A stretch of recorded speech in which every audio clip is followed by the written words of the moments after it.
चलो स्टार्ट करो। देखो आज मैं आप लोगों को पोएम एक्सप्लेन कर रहा हूँ, छोटे छोटे आंसर एक्सप्लेन करूंगा। चेंज कर ले प्लेस अपनी जल्दी। हाँ हाँ हाँ जल्दी चेंज कर। कैमरे को डिस्टर्ब किए बगैर यहाँ आ जा मेरे पास।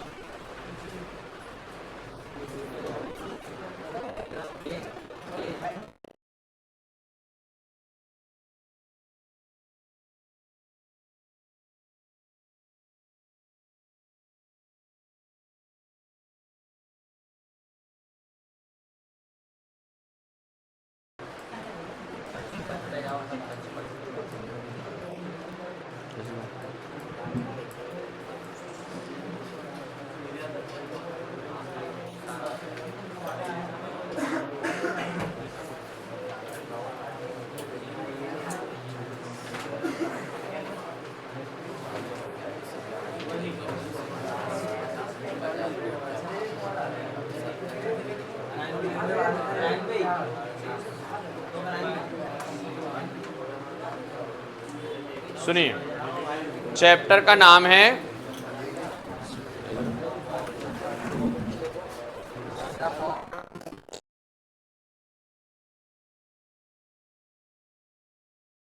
क्या नाम है? पोएट का नाम है रॉबर्ट फ्रॉस्ट।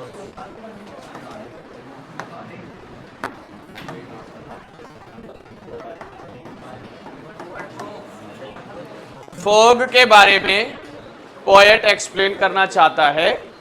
पोएट कहता है फॉग कम्स, इसका मैंने हिंदी में लिखा है कोहरा आता है। ऑन लिटिल कैट फीट, ऐसा जैसे छोटे बच्चे बिल्ली के चुपचाप आते हैं। इट्स इट लुकिंग, ऐसे बैठता है। कहाँ? शहर के अंदर, हार्बर यानी जहां जहाज आके रुकते वहां पर। पूरी सिटी को कवर करता है। ऑन साइलेंट हंचेस, चुपचाप बैठ जाता है घुटनों के बल। ऐसा लगता है कोहरा जम गया है। कोहरे को बोला है जैसे बिल्ली का बच्चा बैठ जाता है घुटनों के बल, वैसे बैठ जाता है। एंड देन मूव्स ऑन, और फिर चला जाता है बिना शोर किए। ठीक है यार, एक बार चेक करो ये रॉबर्ट फ्रॉस्ट है कि सैंडबर्ग राइटर? सैंडबर्ग है। सॉरी, मैंने यहां पे क्या लिख दिया, करेक्ट करो, कार्ल सैंडबर्ग है इसका। देखिए क्वेश्चन है, Sandburg think the fog is like, इसकी नजर में फॉग किसके जैसा है? Think the fog is like a cat because it come quietly, sit silently and move away gently. तो like a cat it comes quietly, इतना भी लिख देंगे जिनको याद नहीं होता है, पर जिन किसी को याद हो जाता है तो वो पूरा। पहले एक बार बिना आवाज किए इसको देखो, किसको? आंसर को। आंसर को देखो बिना आवाज किए, आंसर को देखो, सीधे सीधे हो जाए, सीधे सीधे। सैंडबर्ग थे किसकी तरह है? केट की तरह। फॉग किसकी तरह है? क्योंकि ये साइलेंटली आता है, जेंटली बैठता है और मूव कर जाता है, जेंटली और साइलेंट बैठता है। How does the fog come, कैसे आता है? The fog comes softly silently just like a cat walking on its little feet. जिन्होंने यार एक बार पढ़ लिया होगा ना मर्जी से, the fog comes softly silently just like a cat, just like a cat. The fog comes softly, silently, just like a cat. The fog comes silently, just like a cat. बस इतना ही क्वेश्चन है। अब इसमें writer कौन है? तो Karl Sandberg. कौन है राइटर? मैंने पहले रॉबर्ट फ्रॉस्ट बता दिया जो कि गलत है, इसको सही कर लिया। Okay, Karl Sandberg. एक बार वापस से देखते हैं कि इसकी नजरों में कैसा है फॉग। तो बिल्ली के जैसा, कैट के जैसा है, क्वाइटली आता है, साइलेंटली बैठता है और बिना शोर किए चला जाता है। कैसा आता है? चुपचाप आता है। अमांडा, इसमें कुछ वर्ड है। लैंग्वेज मतलब रिलैक्स, ड्रिफ्टिंग का मतलब धीरे चलना, पैटर्न बनाना, ट्रैंक्विल का मतलब चुपचाप बैठे रहना, शांत रहना, न्यूट्रल हो जाना, है ना। देखिए पहले पोयम का मतलब समझिए। पोयम में एक माँ एक यंग लड़की को डांटती डपटती रहती है, उसकी हरकतों की वजह से, उसके लेजीनेस की वजह से और इर्रेस्पॉन्सिबल बिहेव की वजह से, और उसको डांटना, माँ का डांटना उसको अच्छा नहीं लगता है। तो वो मन में सोचती है कि काश में ऐसा होती। ठीक है, जैसे अमांडा अमांडा, पेरेंट बोलते हैं बार बार, उसकी मदर बोलती है बार बार Amanda Amanda. Don't bite your nails Amanda, अपने नाखून मत चबाओ। Don't hunch your shoulder Amanda, कंधे झुकाकर मत चलो। कंधे झुकाकर चलना मतलब आलसी हो ना, अपना पोस्चर बिगड़ जाएगा कंधे झुका के चलोगे तो।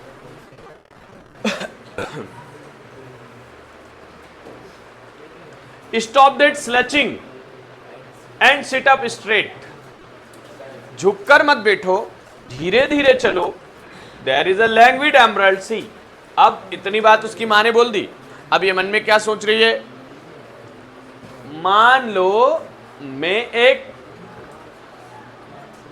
शांत मोतियों का समुद्र होता, where the soul inhabit is me, जहां मैं घूमा करती, कोई मुझे रोकने वाला नहीं था। अब मरमेड ड्रिफ्टिंग ब्लिसफुली, मरमेड की तरह, जल परी की तरह उस समुद्र में, मोतियों के समुद्र में मैं घूमा करती।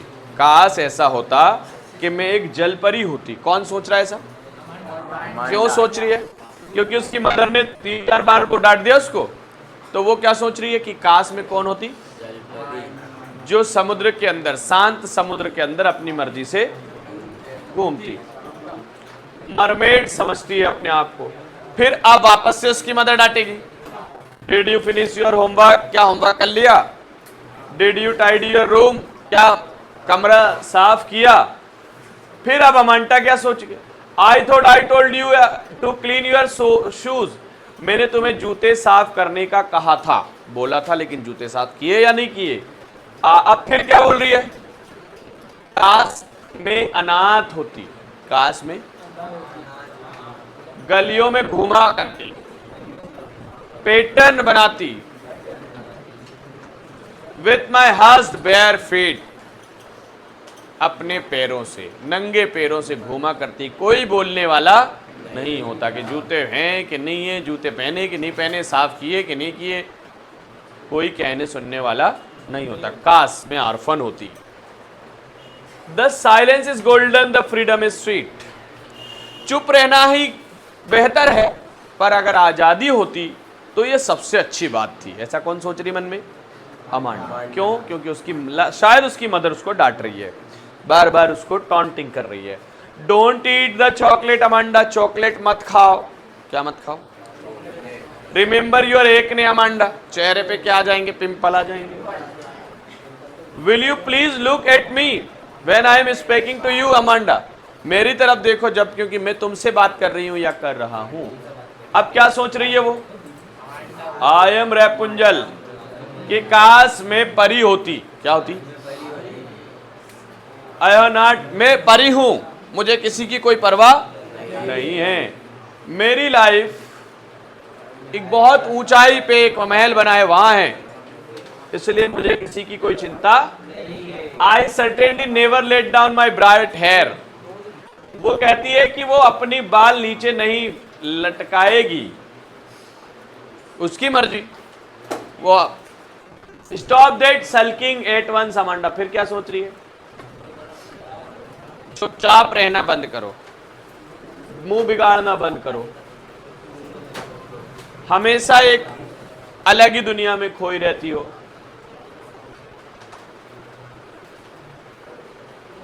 क्या लोग सोचेंगे मैं तुम्हें डांटती रहती हूं? हाँ डांट रही है, जब तो सोचेंगे डांटती रहती है। उसकी मदर डांटती है तो ये बार बार सोचती है, काश में गलियों में घूमती, काश में मरमेड होती, काश में। कहाँ है पोयम? पेरेंट्स के लगातार डांटने से ये भी लिख सकते हैं अपन, what could Amanda do is if she were mermaid, अगर अमांडा मरमेड होती तो क्या करती? Mermaid she could live freely in the sea. Drift happily, enjoy peace and enjoy peace तक याद कर लो इसको. अमांडा होती तो यहां वहां तैरती फिरती. क्या अमांडा आर्फन है? उसने ऐसा क्यों कहा? नहीं, आर्फन का मतलब अनाथ. No, Amanda is not orphan. She say because she feel lonely and unheard due to continuous scolding. लगातार डांटने की वजह से वो अपने आप को कहती काश मैं कैसी होती अनाथ. Do you know the story of Rapunzel? Yes, Rapunzel lived alone in a tower. Amanda want to Rapunzel because she desired peace, solitude and freedom from nagging. ये नहीं याद करोगे तो चलेगा. आया मुझे नहीं लगा कम चांस है. अमांडा मदर क्या कम करने को कहती है? सीधे बैठने को कहती है, होमवर्क करने को कहती है, रूम साफ करने को कहती है और शूज साफ करने को कहती है.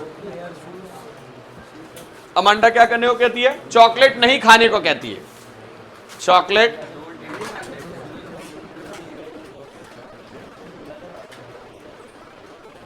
चॉकलेट नहीं खाने को कहती है, सीधे बैठने को कहती है, होमवर्क करने को, रूम साफ करने को,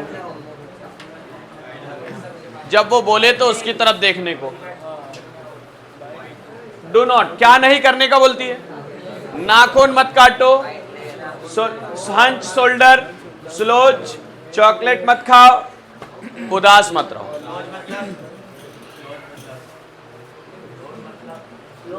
बिगड़ना, किसी के ऊपर उदास रहना. ठीक है. सेंट्रल आइडिया ऑफ अमांडा ये होगा कि भैया बच्चों को ऑल टाइम डाटा डपटा स्कॉल्डिंग नहीं किया जाना चाहिए, क्योंकि उससे फिर उनके मन पे गलत असर पड़ता है. फिर इससे वो पेरेंट्स के अगेंस्ट जा सकते हैं. ओके, ये इसका है सेंट्रल आइडिया. पर बच्चों को भी ये सोचना चाहिए कि अगर पेरेंट्स कुछ बोल रहे हैं तो भले के लिए बोल रहे हैं. मतलब दोनों को ही एक लिमिट में रहना चाहिए. पर ऐसा नहीं है कि पेरेंट्स के लिए लिमिट बच्चे तय करें, बच्चे के लिए लिमिट पेरेंट्स तय कर सकते हैं. पर एक ये लिमिट कैसी हो? सॉफ्ट हो. ठीक है. If ever you should go by chance the jungle in the east. अब अगली पोएम क्या है? एनिमल के बारे में कैसे जानकारी मिलेगी? अगर ईस्ट के जंगल में कभी जाएंगे, गलती से जंगल में गए, there should to you advance. अगर एक बड़ा पीला भूरे रंग का जानवर तुम्हारी तरफ आए, कैसे रंग का? Large and tawny beast. If roar at your dine, और वो गुरजता हुआ तुम्हें मारने वाला हो, उसको देख के लगे, उसकी गुर्राहट से लगे कि वो तुम्हें मारने वाला हो, तो समझ जाना वो कौन है? Asian lion. पहली कहानी हो गई कि तुम कभी जंगल में जाओ, एक भारी भरकम जानवर गुर्राता हुआ तुम्हें मारने के लिए आए, तो समझना वो कौन है? Asian lion. ये पोयम में ऐसा है. और if some time when roaming round, अगर तुम यहां वहां घूमो जंगलों में, कुछ खास जंगली जानवर तुम्हें मिले, ऐसा जानवर जिसके शरीर पर ब्लैक और येलो स्ट्रिप हो, काली और पीली पट्टियां हो, और देख के ऐसा लगे कि वो तुम्हें खाने ही वाला हो, तो समझ जाना कि वो बंगाल टाइगर है. कौन है?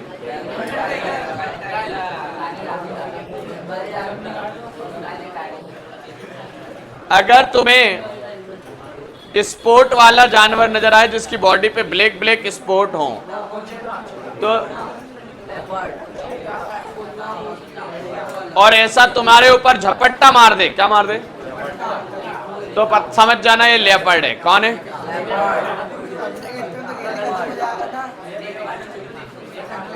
तो समझ जाना कि ये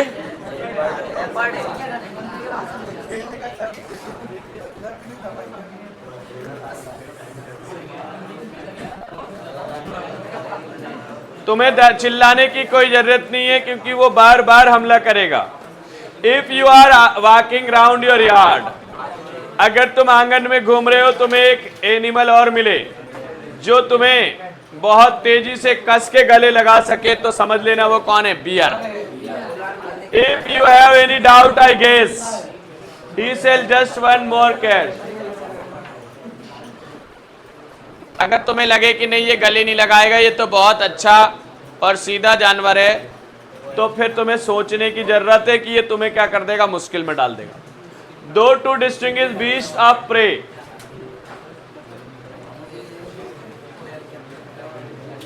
शिकारी जानवर को पहचानना मुश्किल होता है, और क्रोकोडाइल और हाइना को पहचानना आसान है। हाइना मतलब लकड़बग्गा।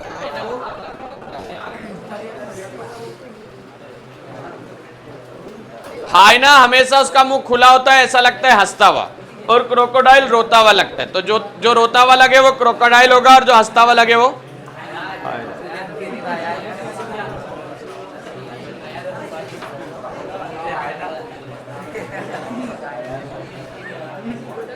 कैमिलियन, लिजार्ड, कैमिलियन या पेड़ के ऊपर अगर तुम्हें कुछ नजर नहीं आ रहा है तो समझ लेना वहां कैमिलियन तो हो गई होगा। गिरगिट, क्योंकि वो छुप जाता है पेड़ के कलर से, अपने कलर को पेड़ के कलर में मिक्स कर लेता है। सेंट्रल आइडिया इस पोएम का, मैं इसको शॉर्ट कर रहा हूं, इंपॉर्टेंट है। ये कहानी बता रही है कि जंगल में जाएंगे तो किस जानवर को कैसे पहचानेंगे, फनी तरीके से बता रही है। देख के तो पहचान लेंगे, फनी तरीके से, है ना, ठीक है। कि तुम्हारे ऊपर हमला करने वाला है पीला पीला जानवर, बहादुर, गरजता हुआ, गुर्राता हुआ, तो वो लायन है। सुनिए आप, इंपॉर्टेंट है।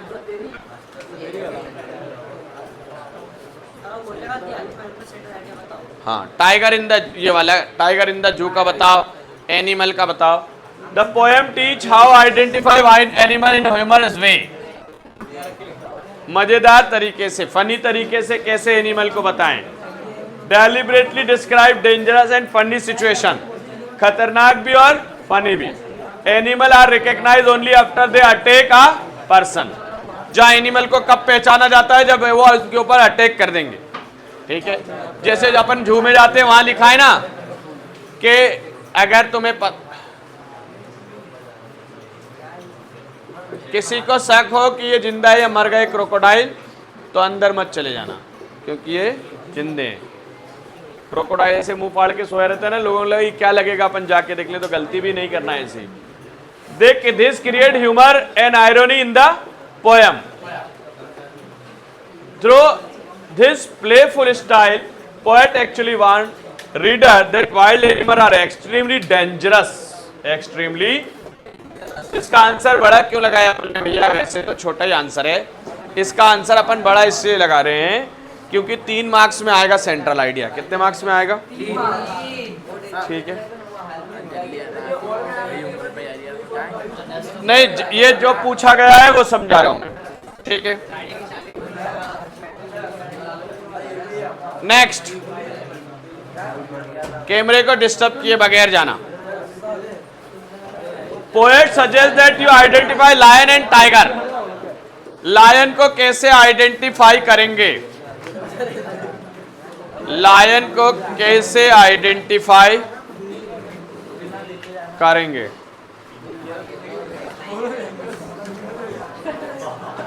लायन को कैसे identify? Animal roaring while attacking you is an Asian lion. Okay. Yellow and with black strip eats you Bengal tiger. 2 पूछा है ना, कैमरे को डिस्टर्ब किए बगैर।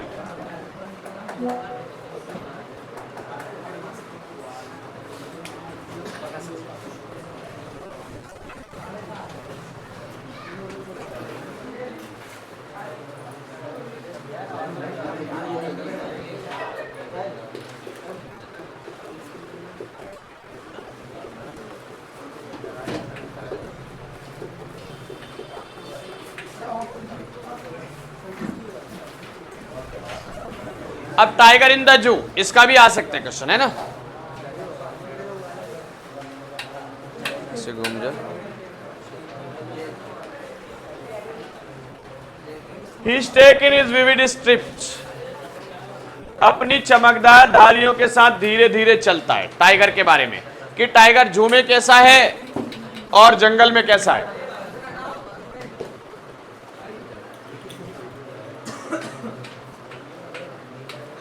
टाइगर जंगल में कैसा है और जू में कैसा है। ठीक है, तो जू में कैसा चल रहा है, धीरे धीरे।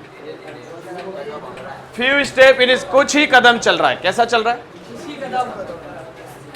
वॉल्वेट क्वाइट, इतने आसानी से चल रहा है जैसे उसके पैर मखमल के हों। कैसे हो, कहां चल रहा है ऐसा,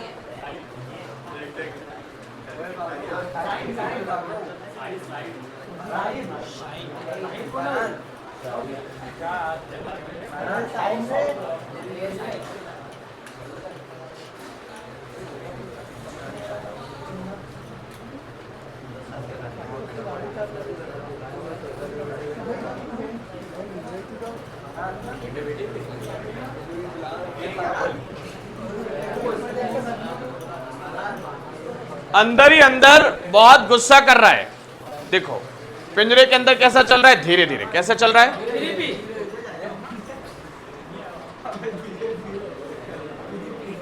और उसके पंजे कैसे लग रहे हैं कि वॉल्वेट, मखमली हो, और बिल्कुल शांत और चुपचाप चल रहा है। लेकिन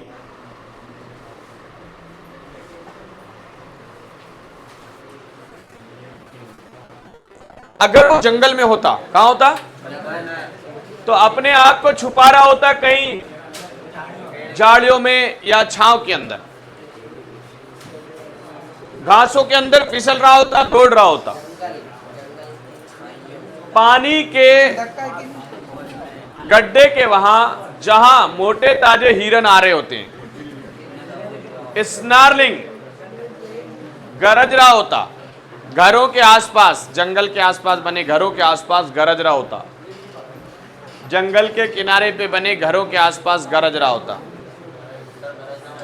गुर्राना। Baring his white fangs his claws, जहां उसके पंजे और उसके नाखून दिखाकर लोगों को डरा रहा होता। अगर कहां होता, जंगल। टेरराइजिंग द विलेज, डरा रहा होता। किनको, गांव वालों को।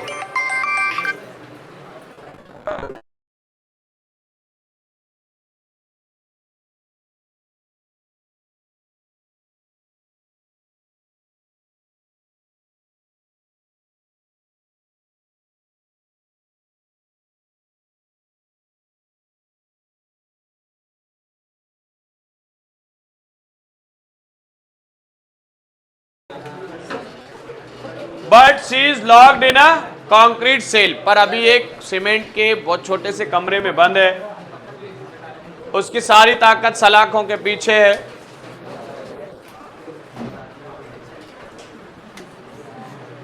अपने पंजों से पिंजरे की लंबाई नाप रहा है। आने जाने वालों को ध्यान नहीं दे रहा, इग्नोर कर रहा है। आखिरी टाइम जब उसको पकड़ के लाया गया था तो वो गाड़ियों की आवाज उसको अभी भी याद है कि मुझे कैसे पकड़ के लाया था। ठीक है,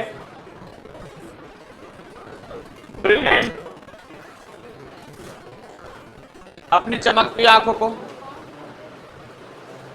आज भी सितारों को देख रहा है। रोको तो भैया 1 मिनट।